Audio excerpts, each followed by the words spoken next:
Assalamualaikum warahmatullahi wabarakatuh. Innal hamdalillah nahmaduhu wa nasta'inuhu wa nastaghfiruh wa na'udzu billahi min syururi anfusina wa min sayyiati a'malina. Man yahdihillahu fala mudhillalah wa man yudlil fala hadiyalah. Ashhadu an la ilaha illallah wahdahu la syarikalah wa ashhadu anna Muhammadan abduhu wa rasuluh. Ya ayyuhalladzina amanu taqullaha haqqa tuqatih wa la tamutunna illa wa antum muslimun. Ya ayyuhan nasu taqu rabbakumul ladzi khalaqakum min nafsin wahidah wa khalaqa minha zawjaha wa batha minhuma rijalan katsiran wa nisaa wattaqullaha alladzi tasaaluna bihi wal arham innallaha kana 'alaikum raqibah. Ya ayyuhalladzina amanu taqullaha wa qulu qawlan sadida yuslih lakum a'malakum wa yaghfir lakum dhunubakum wa may yuti'illaha wa rasulahu faqad faza fawzan 'azima. Amma ba'd, fa inna asaqal hadits kitabullah wa khairal hadi hadi Muhammadin sallallahu alaihi wasallam wa syarrul umuri muhdatsatuha wa kullu muhdatsatin bid'ah wa kulla bid'atin dhalalah wa kulla dhalalatin finnar. Ma'asal muslimin, ikhwani fillah wa akhwati, bapak-bapak, ibu-ibu, saudara-saudariku rahimani wa rahimakumullah. Alhamdulillah, segala puji bagi Allah Subhanahu wa taala yang mempertemukan kita kembali dalam kajian kitab Mu'taqad Ahli Sunnati wal Jamaah atau Ijma' Salaf dalam akidah oleh Al-Imam Harb Al-Kirmani yang wafat tahun 280 Hijriah rahimahumullahu ta'ala. Semoga Allah Subhanahu wa ta'ala senantiasa memberikan kepada kita keistiqomahan dalam belajar akidah salaf dan berpegang teguh dengannya sampai akhir hayat kita nanti. Sekarang kita sampai pada halaman 54 poin ke-43. Sahih? Baik. Kata Al-Imam Harb Al-Kirmani rahimahullah ta'ala, wal kursiyu maudhi'u qadamai.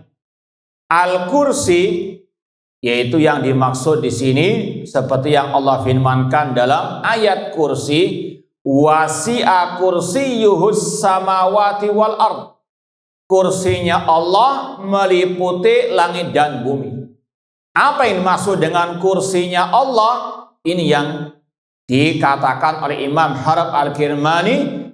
Al-kursi adalah tempat kedua telapak kaki Allah.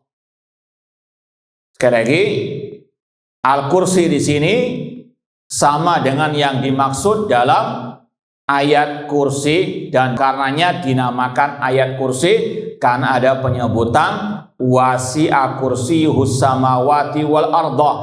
Dan sudah kita insyaallah ketahui bersama, ayat kursi merupakan ayat yang termulia di dalam Al-Qur'anul Karim, seperti yang diriwayatkan oleh Imam Muslim dari sahabat Ubay bin Ka'ab radhiyallahu ta'ala anhu. Rasulullah SAW pernah bertanya kepada beliau, ayu ayatin fi kitabillahi a'dham, ayat apa yang paling mulia di dalam Al-Quran? Pertama kali Ubay bin Ka'ab menjawab, Allah wa rasuluhu a'lam, Allah dan Rasulnya yang lebih mengetahui.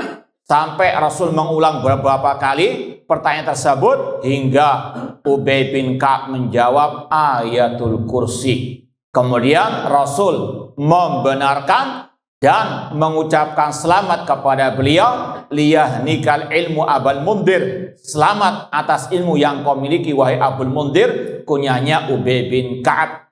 Itulah sekali lagi ayat yang termulia dalam Al-Quran, ayat kursi. Disebut dengan ayat kursi karena ada penyebutan wasi'a kursiyyuhus samawati wal arda. Dan disebutkan oleh para ulama, ayat kursi dikatakan ayat yang paling mulia di dalam Al-Quran karena isinya berkaitan dengan zat yang paling mulia. Kata para ulama, syaraful ilmi bi syarafil ma'lum. Kemuliaan suatu ilmu tergantung kepada kemuliaan yang dikandung dalam ilmu tersebut. Dan ayat kursi karena isinya berkaitan dengan nama zat yang paling mulia yaitu Allah Subhanahu wa taala, berkaitan dengan sifat maha mulia yaitu Allah Subhanahu wa taala, berkaitan dengan perbuatan Allah Subhanahu wa taala, maka ayat kursi ayat yang termulia. Dan dari sini kata para ulama, ilmu yang paling mulia secara mutlak ilmu tentang tauhid asma wa sifat. Dan ini untuk lebih memotivasi kita lebih semangat lagi belajar tauhid asma wa sifat, belajar tentang sifat-sifat Allah ya, sesuai tentunya dengan manhaj salaf, akidah as-salaf, karena itu ilmu yang paling mulia secara mutlak di atas muka bumi ini. Di antara pembahasannya di sini kata Imam Al-Kirmani, wal kursi maudhi'u qadamain. Kursi adalah tempat kedua telapak kaki Allah. Dan ini diambil dari ucapan Abdullah bin Abbas radhiyallahu taala anhuma ketika beliau tadi mentafsirkan wasi'a kursiyyuhus samawati wal arda. Kalau di footnote-nya nomor 1 itu kata beliau ala sahih, yang benar al-kursi adalah tempat kedua telapak kaki Allah. Wa huwa tsabit an Ibni Abbas radhiyallahu anhuma, dan itu sahih dari Abdullah bin Abbas radhiyallahu anhuma. Haitsu qal, beliau berkata al-kursi maudhi'ul qadamain. Kursi yaitu wasi'a kursiyyus samawati wal arda tadi itu tempat kedua telapak kaki Allah. Wal arsyu la yuqaddir ahadun qadrahu. Adapun arsy-nya Allah tidak ada satupun orang yang bisa ya mengukurnya. Bagaimana kebesaran arsy Allah Subhanahu wa taala. Intinya kursi dan arsy itu dua makhluk yang berbeda. Ya, sekali lagi, kursinya Allah adalah tempat kedua telapak kaki Allah, dan di situ ada penetapan sifat al-qadamain. Dan ini sudah pernah kita bahas juga dalam kitab Al-Mukhtar fi Usuli Sunnah yang berkaitan dengan kitab Tauhid ya dalam Sahih Bukhari tentang sifat telapak kaki Allah ya, sebagaimana yang Allah firmankan dalam surat Qaf tentang apa? Yauma naqulu li jahannam halim talati wa taqulu hal min mazid. Pada hari ketika kami berkata kepada neraka jahanam, halim talati, apakah engkau telah penuh? Ya, kata neraka hal min mazid, apakah ada tambahan? Sampai Allah meletakkan apa? Ya, telapak kakinya. Ahlus sunnah menetapkan apa adanya tentang sifat-sifat Allah yang ada dalam Al-Quran dan Sunnah Rasulullah SAW tanpa menyerupakannya dengan makhluk, tanpa membayang-bayangkannya, tanpa menyelewengkan dari makna yang sebenarnya, dan tanpa menafikan. Sekali lagi, tentang telapak kaki Allah itu sudah ada dalilnya juga dalam apa? Hadis Rasulullah SAW. Kemudian ditegaskan lagi di sini oleh Abdullah bin Abbas radhiyallahu anhuma, dan kata para ulama, kalau sahabat Rasul mereka menyebut tentang masalah gaib, ya di antaranya masalah sifat Allah seperti ini, itu nggak mungkin dari ra'yuhum, nggak mungkin dari akal-akalan mereka, namun itu dari Rasulullah SAW. Sekali lagi kata Imam Al-Kirmani, wal kursi maudhi'u qadamain. Kita wajib mengimani adanya al-kursi, makhluk ya yang namanya al-kursi, dan itu tempat kedua telapak kaki Allah. Ya, sekali lagi al-kursi dan arsy sama-sama makhluk ciptaan Allah. Paham?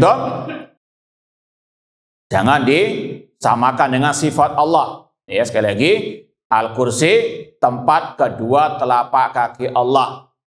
Maudhi'u qadamai. Adapun sifat al-qadamai itu adalah sifat Allah Subhanahu wa taala.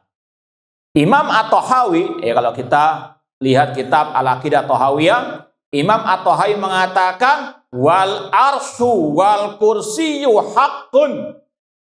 Arsy dan kursi itu hak. Artinya benar adanya, ada wujudnya.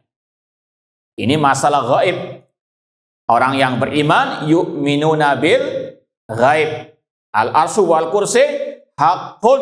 Dua-duanya itu benar adanya, wajib diimani, dipercayai, dibenarkan adanya. Kemudian Imam Tahawi mengatakan wa huwa mustaghnin anil arsy wa madunahu. Namun Allah tidak butuh kepada arsy dan tidak butuh kepada selain al-arsy. Allah al-ghani, Allah al-hayyu al-qayyum, tidak butuh kepada apapun dan kepada siapapun. Sekali lagi, ini akidah Ahlussunnah menetapkan adanya kursinya Allah, dan kursinya Allah ditafsirkan oleh Abdullah bin Abbas tempat kedua telapak kaki Allah Subhanahu wa taala. Kemudian dibahas oleh para ulama tentang bagaimana keistimewaan al-arsy dibandingkan dengan kursinya Allah. Dalam hadis yang sahih, ini antum nanti bisa lihat dalam tafsir Ibnu Katsir dan yang lainnya, yaitu sabda Rasulullah SAW, mas samawatu sab'u wal araduna sab' fil kursi illa kahalqatil mulqa fi ardil falah. Kata Rasulullah SAW, perbandingan antara 7 lapis langit dan 7 lapis bumi jika dibandingkan dengan kursinya Allah, itu seperti perumpamaannya sama dengan lingkaran dari besi yang kecil dilemparkan di tanah lapang atau di gurun pasir. Mana yang lebih besar, gurun pasir atau lingkaran kecil? Itu perbandingan apa? 7 lapis langit, 7 lapis bumi. Artinya tidak ada apa-apanya dibandingkan kursinya Allah. Kemudian kata Rasul, wa fadlul arsy 'alal kursi ka fadli tilkal fala bitilkal halqa, atau kama qala Rasulullah sallallahu. Adapun perbandingan antara arsy-nya Allah dengan kursinya Allah, itu perumpamannya mirip dengan tadi atau sama dengan tadi. Seperti tanah yang lapang dengan lingkaran besi yang kecil. Jadi kalau mau diurutkan dari 3 makhluk tersebut, langit dengan 7 lapisnya ditambah dengan bumi dengan 7 lapisnya, dengan arsy-nya Allah dengan kursinya Allah, maka yang paling besar arsy-nya Allah, kemudian kursinya Allah, baru langit dan apa? Bumi dengan 7 lapisnya. Lalu bagaimana dengan kita? Nah, langit yang segitu besarnya saja tidak ada apa-apanya dengan apa? Kursi dan alas. Dan ini sekali lagi juga menunjukkan keagungan, kebesaran Allah. Allahu Akbar. Sekali lagi, ini yang wajib diimani karena disampaikan oleh ayat dan hadis Rasulullah SAW yang as-sahih. Ma'asal muslimin ikhwani fillah wa akhwati rahimani wa rahimakumullah. Langsung kita tambahkan poin yang berikutnya 44. Kata Imam Harb Al-Kirmani rahimallahu ta'ala, wa huwa ya'lamu ma fis samawati sab'. Dan dia Allah mengetahui apa yang di langit dengan 7 lapisnya, wa ma fil aradina sab', dan apa yang ada di bumi dengan 7 lapisnya, wa ma bainahunna, dan apa yang di antara keduanya atau di antara langit dan bumi tersebut, wa ma tahtahunna, apa yang di bawahnya, wa ma tahta thara, apa yang di bawah bumi, wa ma fi qa'ril bihar, dan apa yang di dalamnya lautan, wa man bita kulli sya'ratin, Allah mengetahui apa yang ada di tempat tumbuhnya rambut, wa kulli syajaratin, tempat tumbuhnya pohon, ya, wa kulli zar'in, tanaman, wa kulli nabatin, ya, sama juga tumbuh-tumbuhan, wa masqata kulli waraqatin, dan Allah Maha tahu di mana tempat bergugurannya dedaunan, wa adada dzalika kulli, dan Allah tahu berapa jumlahnya. Ya, nanti akan ada dalil-dalilnya di footnote yang kedua.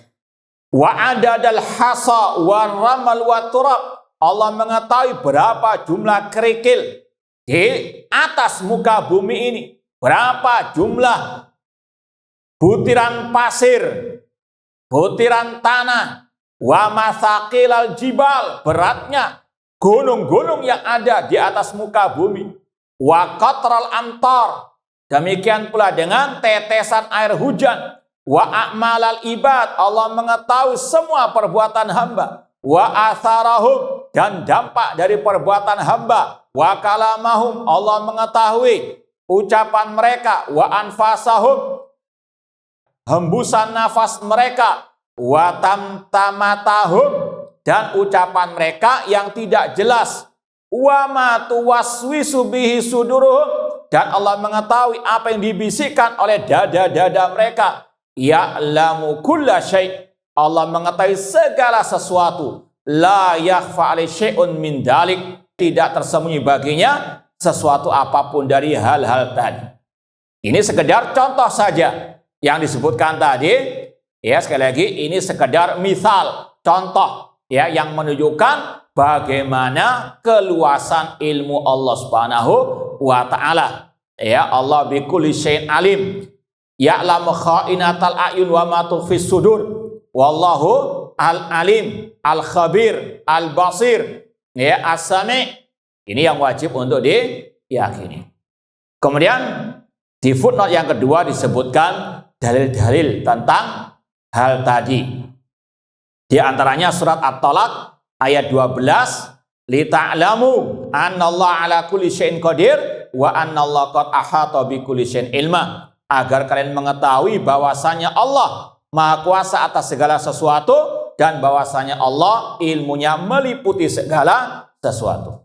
Ini saja sudah cukup menyatakan ilmunya Allah meliputi segala-galanya. Ya, sekali lagi yang disebutkan oleh Imam Harb Al-Kirmani tadi hanya sekedar contoh saja. Allah mengetahui segala sesuatu.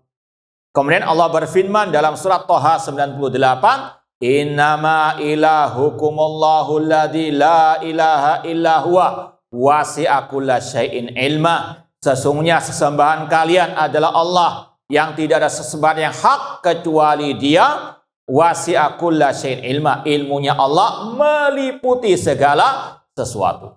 Dan ini kalau kita kembali kepada pembahasan iman kepada takdir, kata para ulama, yang mengingkari ilmunya Allah kafir.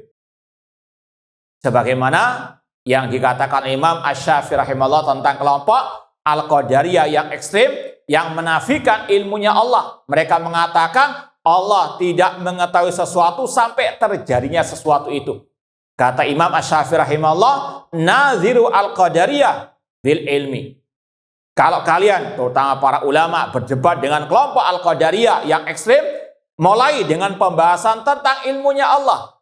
Fa'in aqarru khusimu. Jika mereka mengakui ilmunya Allah tersebut, maka mereka kalah dalam debat. Wa in ankaru kafaru. Namun jika mereka mengingkari ilmunya Allah, mereka kafir. Dan akidah Qadariyah ekstrem ini masih dianut oleh kelompok Syiah Rafidah. Ya, dengan akidah mereka yang namanya akidatul bada, dari kata-kata bada ya bedu, dohara yadharu, yang maknanya sama dengan tadi. Kata mereka Allah tidak mengetahui sesuatu sampai terjadinya sesuatu itu.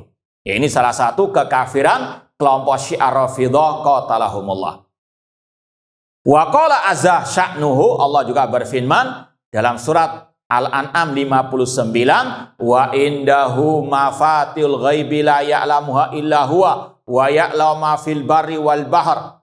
Di sisi Allah lah kunci-kunci hal yang gaib. Tidak ada yang mengetahuinya kecuali Allah. Dan dalam Sahih Bukhari, Rasul mengatakan mafatul ghaibi khamsun.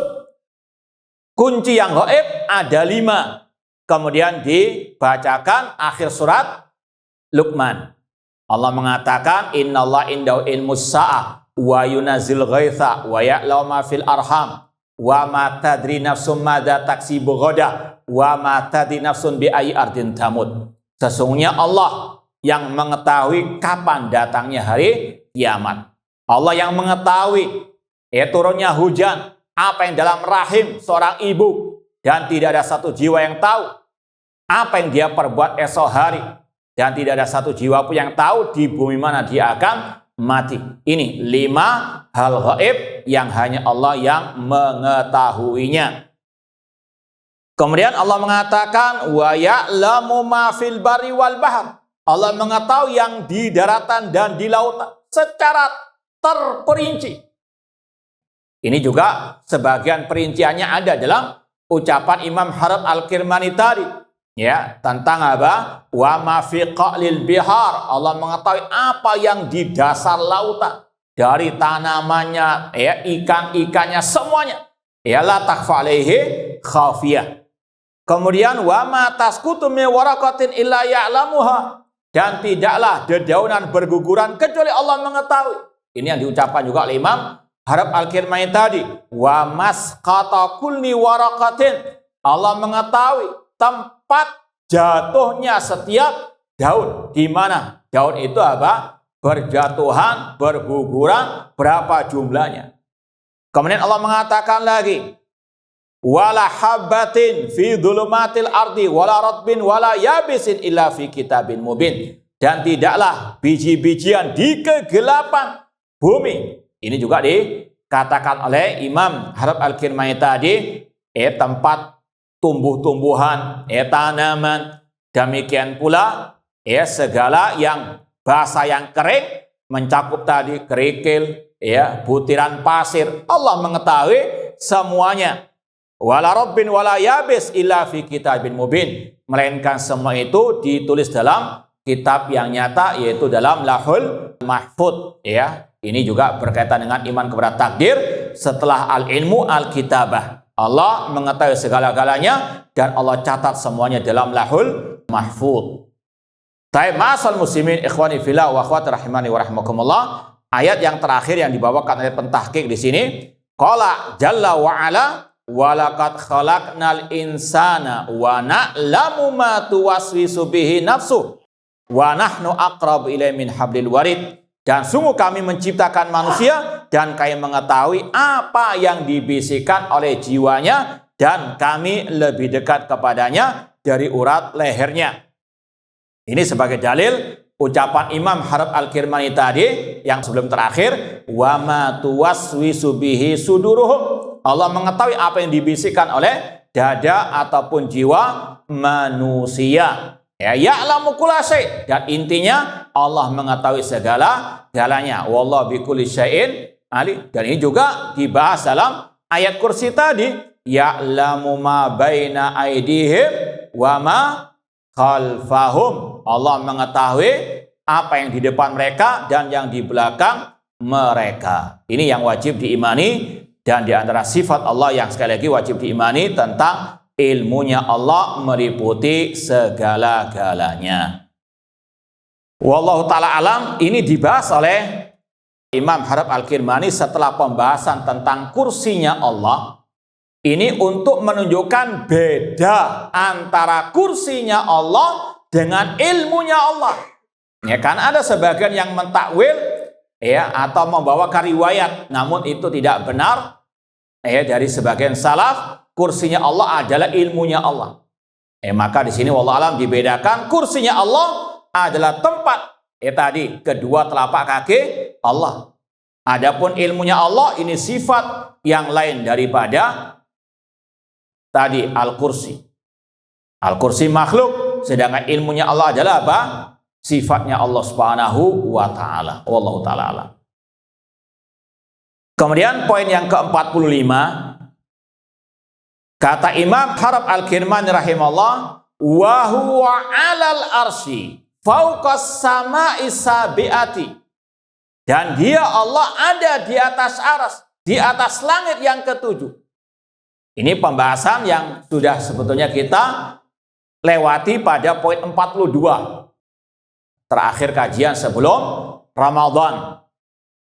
Sudah kita sampaikan, Imam Harb Al-Kirmani ini mengulang-ulang dalam beberapa poin yang kita sedang bahas ini 4 kali. Beliau tekankan, beliau tegaskan, beliau takkid, beliau kuatkan tentang akidah Ahlussunnah, ijma' salaf. Ya, tentang hal ini.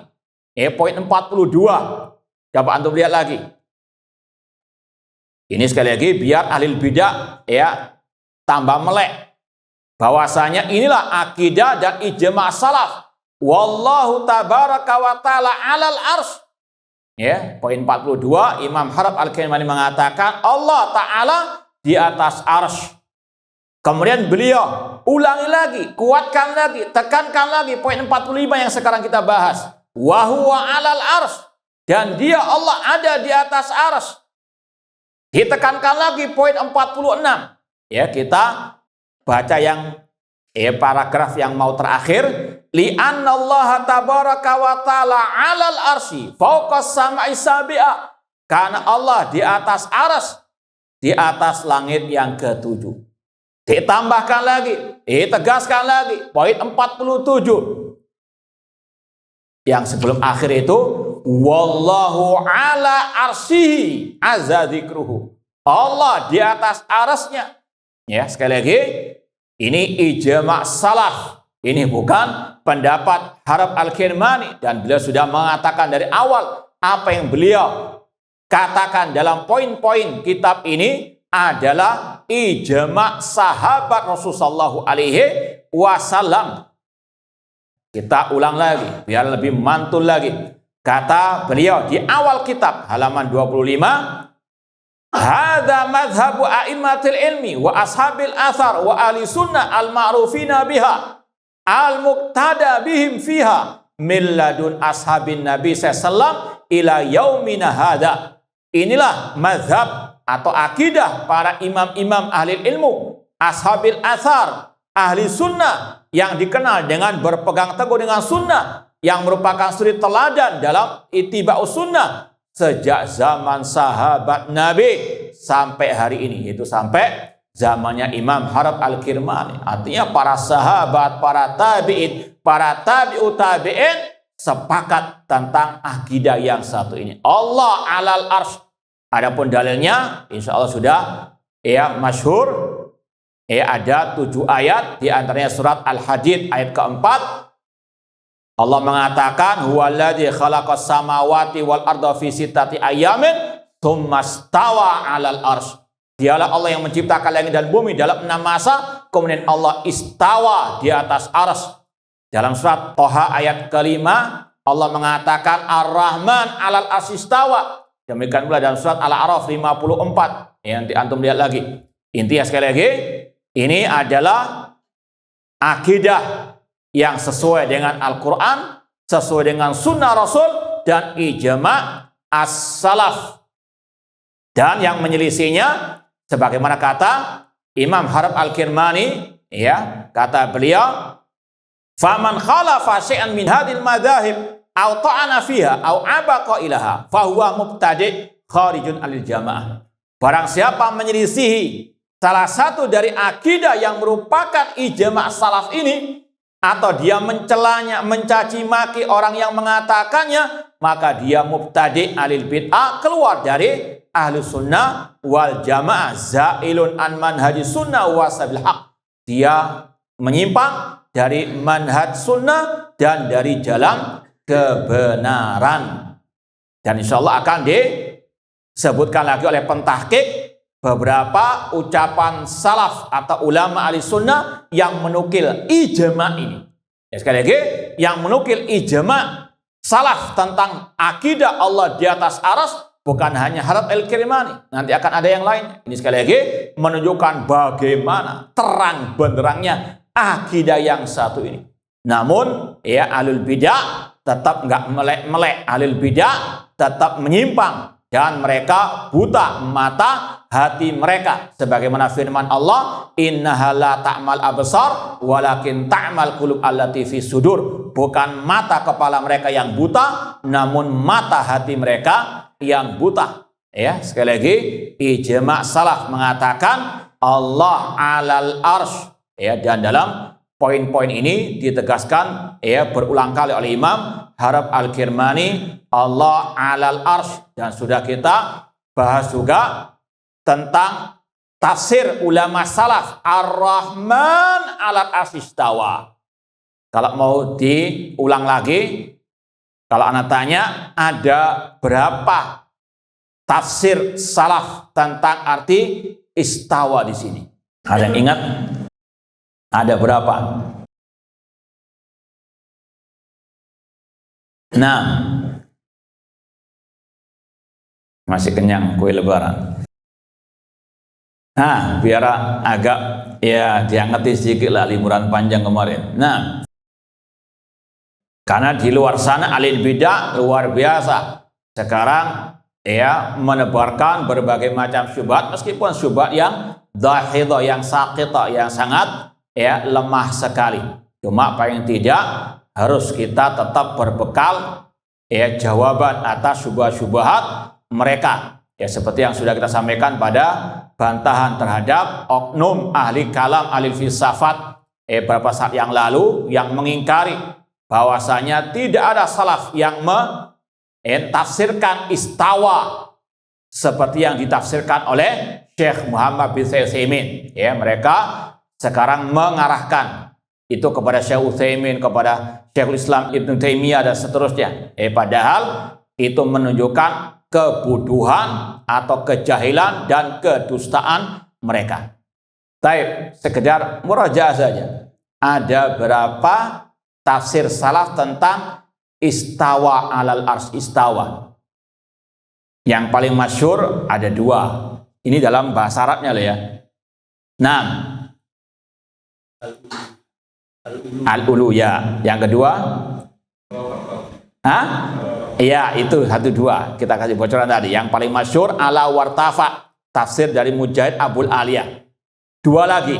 Ya, ini kita ulang karena nanti antum kalau mendengar syubhat dari al-bidah tidak apa? Langsung ya terpaku ataupun tertipu.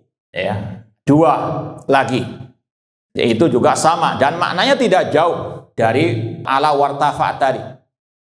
6. Masa istakar ini yang kita isyaratkan tadi. Ya, oknum ahli kalam tadi ketika membantah Syekh Muhammad bin Utsaimin mengatakan Syekh Utsaimin atau yang lainnya mentafsirkan istawa dengan istakar. Tidak ada tafsir dari salaf. Dan sudah kita buka dulu kitab salaf tentang hal ini. Ya, itu sudah ada tafsir dari ulama salaf. Ada yang ingat enggak? Apa kitabnya? Siapa penulisnya? Wallah alam, mana lupa di sini atau di tempat lain. Kita bukakan buku. Cuma insya Allah antum hadir atau di antara antum. Nah, di antara ulama salaf ya yang mentafsirkan istawa dengan istaqarra. Nggak ada yang ingat? Darallah masyafaat.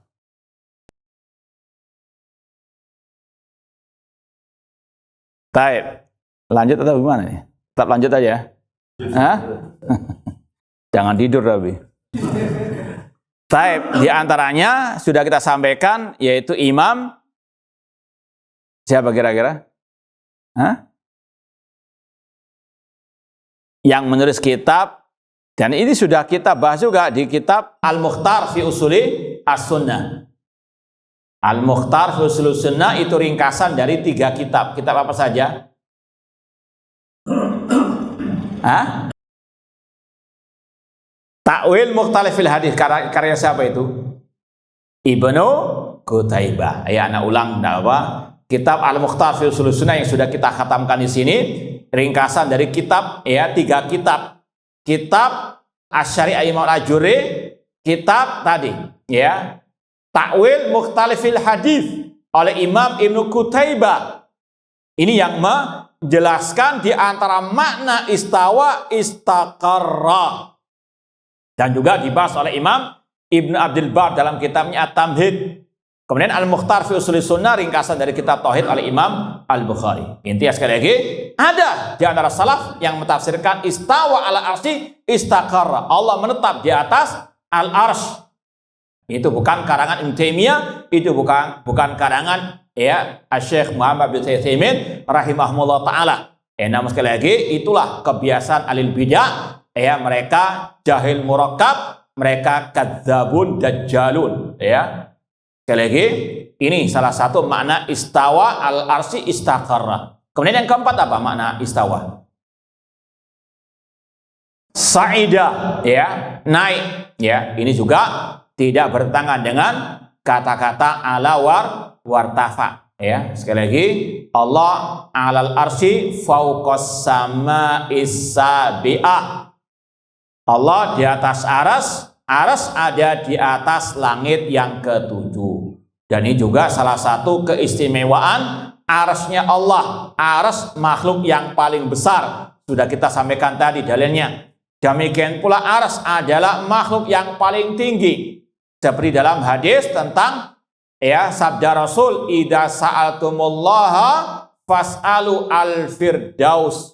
Jika kalian mohon kepada Allah, mintalah surga Firdaus. Fa inna a'lal jannah, karena surga Firdaus surga yang paling tinggi. Wa fauqaha arsyur rahman, dan di atasnya adalah apa? Arsy-nya Allah Subhanahu wa taala. Ya, arsy adalah makhluk Allah yang paling tinggi, yang paling besar, dan yang pertama diciptakan oleh Allah Subhanahu wa taala. Kemudian juga di antara keistimewaan tadi, Allah istawa di atasnya. Kemudian Allah mensifatinya dengan Dzul Arsyil Majid, ya, arsy yang sangat agung. Nah, ma'asal muslimin ikhwani fillah wa akhwati rahimani wa rahimakumullah, untuk lebih memantapkan lagi kita baca footnote yang kedua dulu. Insya Allah yang ke satu akan kita ulangi lagi karena ini berkaitan dengan istiwa Allah di atas arsy. Qala At-Talamanki, berkata seorang ulama dari negeri Andalus yang ya sekali lagi terkenal dengan Al-Imam At-Talamanki. At-Talaman itu salah satu kota di Andalus rahimahullah taala. Beliau ini ulama abad ke-5 Hijriah, ulama dari negeri Andalus Spanyol sana yang hidup di abad 5 Hijriah. Beliau berkata, baik, insyaallah kita lanjutkan ba'dal adzan. Wallahu taala a'lam. Baik, ikhwani fillah wa akhwati rahimani wa rahimakumullah. Kita baca sedikit ya footnote yang kedua. Nanti kita akan kembali ke poin sebelumnya. Kata Imam At-Talamanki rahimahullah, salah satu ulama salaf atau ahlus sunnah di abad 5 Hijriah, wa ajma'al muslimun min ahli sunnah ala anna makna qauli wa huwa ma'akum aina ma kuntum wa nahwu dzalik minal Qur'an anna dzalika ilmu. Ijma' kaum muslimin dari ahlu sunnah mengatakan tentang surat Al-Hadid ayat keempat, dia bersama kalian di mana saja kalian berada, dan yang semisal dengannya dari ayat Al-Quran, itu maknanya ilmunya Allah. Wa annallaha fawqas samawati bidzatihi mustawin ala arsyihi kaifasya. Ini inti pembahasannya. Ya, ijma' kaum muslimin dari ahli sunnah mengatakan bahwasanya Allah di atas langit dengan zatnya, istiwa di atas arsy-nya sesuai dengan kehendaknya. Ini juga sebagai bantahan kepada orang-orang sekarang yang mengatakan kami Asy'ariyah, ya, mayoritas sekarang ini, ya, kalian Wahabi itu nggak ada apa, ya, istilahnya artinya bagi kami karena kami mayoritas. Ya, kata para ulama, kaum muslimin dari zaman para sahabat, para tabi'in, tabi'ut tabi'in, dan sampai di zaman para ulama-ulama, ya, seperti Imam At-Talamanki mengatakan ijma' kaum muslimin mengatakan Allah di atas arsy. Ini membantah ya tadi, ya, sensusnya kelompok apa? Ya, kalau mau diadu mana yang lebih mulia, para sahabat atau mereka sekarang? Ya, para sahabat. para tabi'in, para tabi'u at-tabi'in. Dan ini juga sekaligus membantah statement sebagian oknum alil bidah sekarang. Sekarang ini memang mereka lagi kepanasan karena kena ruqyah gitu, ya. Membabi buta membantah, membuat kedustaan. Di antaranya mereka sekarang ini pakai kata-kata salaf. Kita juga ikut salaf. Ya, salaf itu para sahabat tabi. Coba omdo saja. Buktinya tidak ada masalah seperti ini. Allah ya di atas arsy. Mana itu akidah para sahabat yang mereka ikut? Tidak ada. Mereka mengatakan Allah tidak di atas al-arsy. Ya. Kemudian mereka mengatakan akidah Abu Hasan Asy'ari itu, ya maksudnya yang ada sekarang ini merupakan representasi dari akidah salaf. Ini sekali lagi dusta yang nyata. Coba ya buktikan kalau sama dengan salaf. Ini akidah salaf. Para sahabat tabi'in mengatakan Allah di atas arsy, sedangkan akidah Asy'ariyah yang ada sekarang tidak pernah meyakini seperti itu. Bahkan menuduh yang mengatakan Allah di atas arsy kafir. Ini sudah kita bantah pada kesempatan yang lalu. Ada yang paling ekstrim. Kalau ada orang yang meyakini Allah di atas langit, di atas arsy, dia kafir. Bahkan berdusta atas Imam Asy-Syafi'i rahimahullah. Sekali lagi luar biasa. Alil bidah sudah tadi kepanasan kayak kerasukan jin, membabi buta. Sudah babi baik. Ma'asal muslimin, ikhwani fillah wa akhwati rahimani wa rahimakumullah. Ini ijma' salaf yang menyelisih akidah al-Asy'ariyah sekarang ini. Kemudian ditambahkan lagi oleh pentahqiq, qala al-Imam al-Ajuri rahimahullah dalam kitab Asy-Syari'ah, walladzi yadhhab ilai ahlul ilmi anallaha subhanahu ala arsyihi fawqa samawatihi. Masih dalam footnote kedua, kata Imam al-Ajuri rahimahullah dalam kitab Asy-Syari'ah, bahwasanya para ulama berpendapat bahwasanya Allah di atas arsy-Nya, di atas langit. Kitab-kitab akidah salaf ahlussunnah menyebut ijma' yang satu ini. Sekali lagi, mana itu katanya Imam Abu Hasan Asy'ari dalam tahapan yang kedua dari akidah beliau itu sebagai wujud dari akidah salaf. Ini bohong, ini dusta. Ya, sekali lagi beda antara akidah Abu Hasan Asy'ari yang beredar di banyak kaum muslimin sekarang dengan akidah salaf as-saleh. Adapun yang sesuai yaitu pada tahapan akidah beliau yang ketiga yang sedang kita bahas tiap hari Rabu dari kitab beliau Maqalatu al-Islamin. Kita kembali poin 45. Nanti insya Allah pertemuan akan datang kita kembali kepada pembahasan lagi Allah di atas arsy. Poin 45 lanjutan tadi, wadunahu hujubun min narin wa nurin wa dhulmatin wa ma huwa a'lamu biha. Dan Allah memiliki hijab di antaranya dari api, dari cahaya, dari al-dhulma, kegelapan, dan apa yang Allah lebih mengetahui tentangnya. Kita baca dalilnya. Yang pertama disebut oleh pentahqiq di footnote pertama itu. Footnote pertama, qala Allah Ta'ala, Allah berfirman, wa ma kana li basharin an yukallimahullah illa wahyan aw min wara'i hijab aw yursila rasulan fayuhya bi'idnihi ma yasha innahu aliyyun hakim. Tidaklah manusia yaitu nabi diajak bicara oleh Allah kecuali wahyu langsung, seperti Nabi Musa diberi wahyu langsung berbicara dengan Allah, atau Allah berbicara lewat hijab. Ini intinya. Kita wajib meyakini Allah memiliki hijab yang menutupinya dari penglihatan makhluknya. Atau Allah berbicara dengan manusia, dengan para rasul lewat perantara rasul yaitu malaikat Jibril. Kemudian Allah mewahyukan dengan seizinnya apa yang dia kehendaki. Sesungguhnya Allah Maha Tinggi, Maha Bijaksana. Kemudian dalam Sahih Muslim, sekali lagi ini akidah salaf, ini akidah kita. Kita nggak berakidah kecuali berdasarkan dalil qala Allah atau qala Rasulullah SAW. Dalam Sahih Muslim dari hadis Abi Musa al-Asy'ari radhiyallahu anhu, beliau berkata, qama fina Rasulullah SAW bi khamsi kalimat. Rasulullah SAW pernah bersabda kepada kami dengan 5 ungkapan. Beliau Rasul SAW bersabda, innallaha la yanam. Allah itu tidak tidur. Wala yanbaghi lahu an yanam. Tidak selayaknya bagi Allah untuk tidur. Yakhfidul qista wa yarfa'u. Allah merendahkan timbangan dan menaikkan timbangan. Yurfa ilai amal lail qabla amalin nahar. Diangkat amal manusia yang dilakukan pada malam hari ya sebelum amalan di siang hari. Wa amalun nahar qabla amalin lail, dan diangkat amalan siang sebelum amalan yang malam. Dan intinya ini, hijabuhu an-nur. Hijabnya Allah adalah cahaya. Dalam riwayat an-nar, api. Ya sekali lagi, sami'na wa saddaqna. Ini hadisnya dalam Sahih Muslim.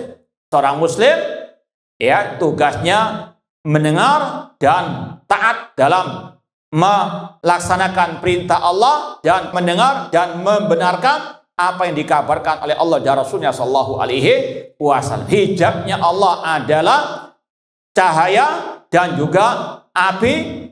Lau kasyafahu la ahraqat subuhatu wajhihi mantaha ilai basaruhu min khalqihi. Seandainya Allah menyingkapkannya ya di dunia ini, maka akan membakar cahaya wajahnya apa yang dilihat oleh penglihatannya dari makhluknya. Dan ini yang sudah pernah kita sampaikan, di antara sebab atau mengapa manusia tidak mungkin bisa melihat Allah dalam keadaan terjaga di dunia, karena manusia akan musnah, akan binasa, akan hancur kalau Allah menampakkan dirinya ketika di dunia ini. Karena apa tadi?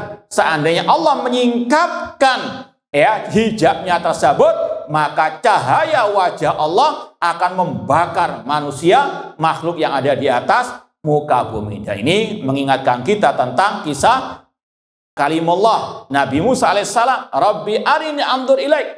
Wahai Rabbku, tunjukkanlah dirimu, aku ingin melihat dirimu. Kata Allah, lantarani, engkau tidak mungkin bisa melihatku, yaitu di dunia. Walakin inzur ilal jabari fa in istaqarra makanahu fasawfa tarani.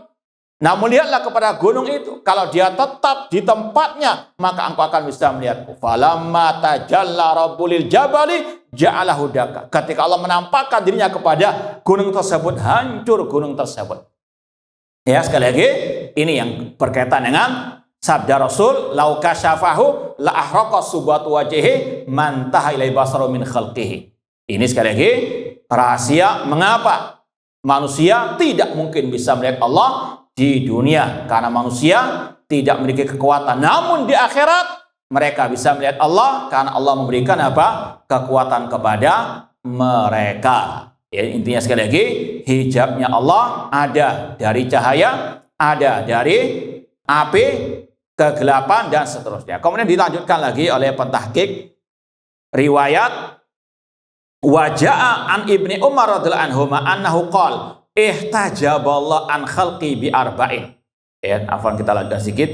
Allah menghijabi, menutupi dirinya dari makhluknya dengan 4 hal. Dan kata para ulama, 4 hal ini makhluk, bukan sifat Allah. Ya, Allah menghijabi dirinya dengan 4 hal, dengan api, wa dhulma, kegelapan, wa nur, cahaya, dan dhulma juga.